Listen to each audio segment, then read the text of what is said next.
Hi, how you doing today? Hi, this is Tim Shoemaker. I'm with Wordsmith Education. I'm sitting here today with Sree. She's from the Chicago area. She's a junior. Say hello, Sree. How you doing? Hi. Hey, thanks for coming in today. We're going to talk today about Sree and her test prep that we did last summer. Um, so I'm just let's get right off the bat here. The first question I'll ask you about is what made you get into test prep in the beginning? So I started off with um like a score I wasn't really happy with because I took the SAT sophomore year in the winter of sophomore year, which I prepared for myself. And then like I realized um this wasn't a score I was happy with and I thought I could do better. So my mom started looking around at Facebook groups and we found Mr. Shoemaker. And he was like really helpful throughout the process and prepping me. And you know, that's kind of when I found like a little bit more confidence in the reading section. And then I also found where I was making mistakes, um, and what I was doing wrong and what I was doing right. And so that kind of just helped me build up a stronger English section going towards the SAT and junior year. Why was it important to fix whatever was going on? So I always had a little bit of struggle with English. On one side, it was very like I couldn't understand always why I was putting down an answer choice. Or when I read the explanations in the back of the practice books, I couldn't understand why this was. I would just read the explanation and then move on. I never truly understood it. So I wanted to fix that gap. I knew that meant I did not have a solid understanding of the English section and grammar and reading comprehension. So if I was going to write the SAT again, I shouldn't have that discrepancy in understanding. And so that's when I decided I needed help and I needed to move forward with that. Right. So then what was your experience like working with me and in my groups? It was really good. A lot of the sessions were max with maybe to other people. And so it was really like Mr. Shoemaker made sure like each and every one of us understood the material before we moved on.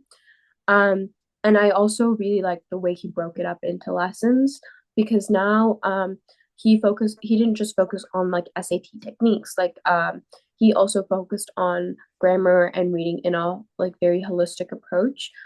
He would take like punctuation, or he would do a lesson on like run along sentences, and those really helped because now like I had the tools to tackle the SAT if they came up with a new problem, or if they did like they threw anything out of the box. I wasn't just learning like how to tackle like just SAT written questions, but I was learning how to tackle like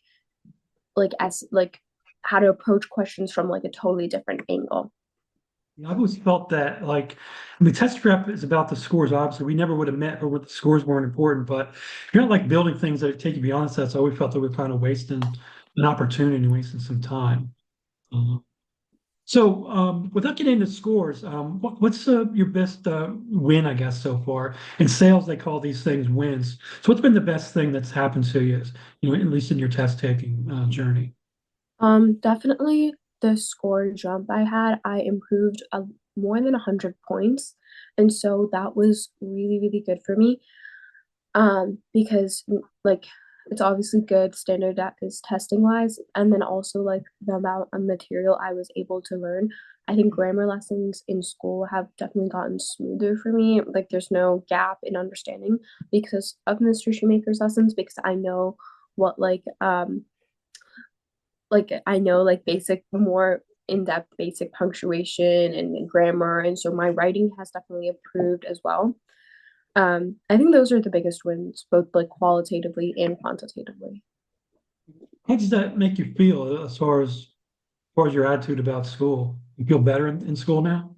Yeah, I definitely feel more confident in English and I feel more prepared for some lessons because I have like background knowledge on it. I didn't really get that. I think I got very broken up like bits of grammar throughout high school and middle school. Like it was never like fully just sat down and they never fully taught to me. It was like maybe once a month or something like that.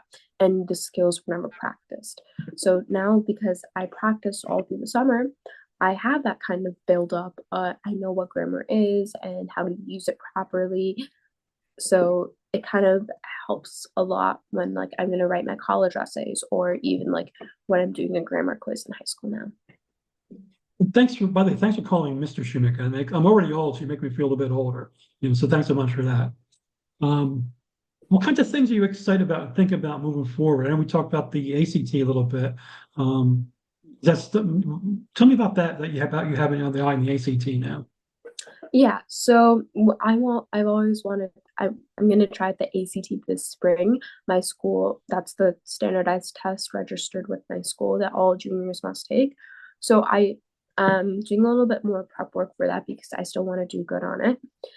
And with that, I feel like I have like a solid approach with English. So I don't really have to like start from the beginning and everything. Like I have a solid base understanding of the English section. So now I can just like pick up where the small bits I have. I just took my first practice test for the ACT and it wasn't like as bad. It was a pretty good score.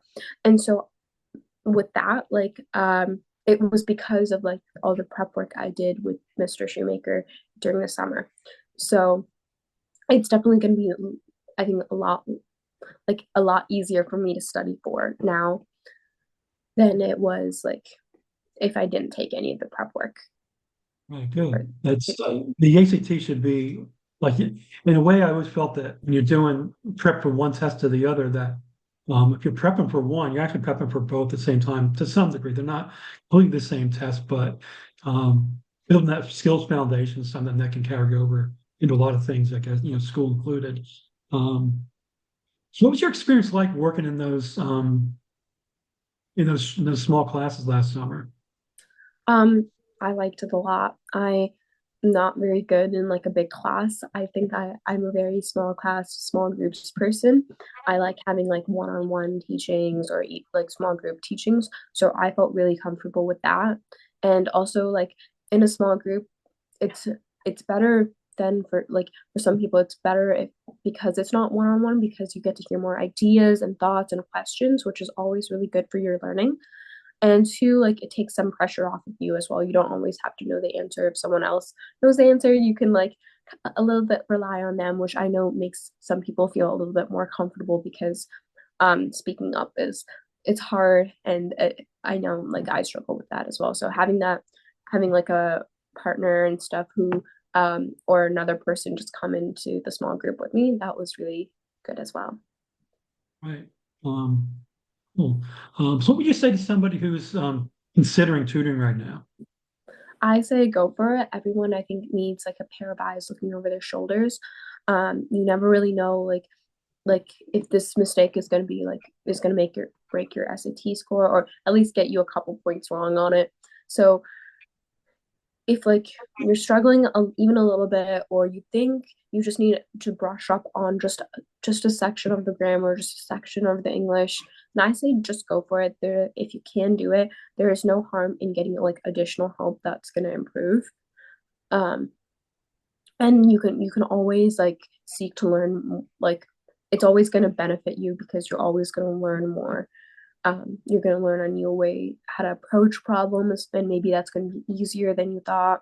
Might help with your timing, and there's so many benefits. Just getting Yeah, that. I occasionally meet people who want to just take a test first and then decide whether to do tutoring or not. But I always felt that um, want to make every test you take as great as it can possibly be. Would you kind of agree with that or not? Yeah. So this is like I'd use the analogy of like taking like a test in school. You don't want to just take like first semester, your first test, you want to really prepare for that. You don't want to just like walk in blind and say, oh, there's going to be other times I can take a test. No, you want to make every single test count because that, that adds up to your final grade at the end of the year. The SAT is something similar to that. Like, there's only like you have a set amount of opportunities to take it. Don't waste your chance. Um, I'd say like feel like get as much help, get ready as much as you can before you take your first one, because that's when you know like that's kind of like maybe where your abilities start, and then you can start refining more on more and more, but like take each test to like the maximum amount of your ability. um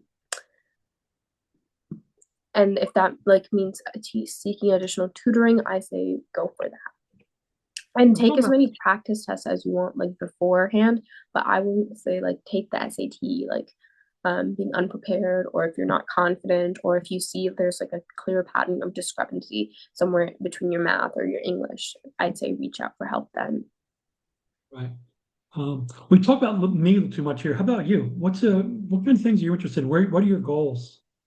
Beyond high Um, school. right now, like as a junior, I'm starting to think about college and second semester. Right now, I am focused on second semester. I haven't really thought of a career path. Maybe something in business or STEM is what I'm thinking of right now. But like that's kind of my goal, and I think my goal is right now just to push through second semester and see where I am at the end of it, and see how I want to move forward with my life, see what classes I didn't liked, and then make a decision on what I want to do as my major. You're a little more worried about what's in front of you rather than Yes. at the moment. Eventually, you got to worry about what's going up down the road, but Right. because that'll dictate what's in front of you. But Right. right. Um, hey, did I ask all the questions I should have asked? Anything else you want to talk about? No, I think that's it. Well, thanks so much. It's great meeting with you. I enjoyed working with you. We spent a good time this summer. I remember you always because you wrote. I had this Friday where we did some extra reading of things. I really enjoyed doing that. 'Cause I think little things like that help down the long run. Because the more you read, the more you expose to words, the more likely you are to learn things. I think when you do Yeah. that. Cool. Very much. Thanks a bunch, and good luck with everything. Thank you.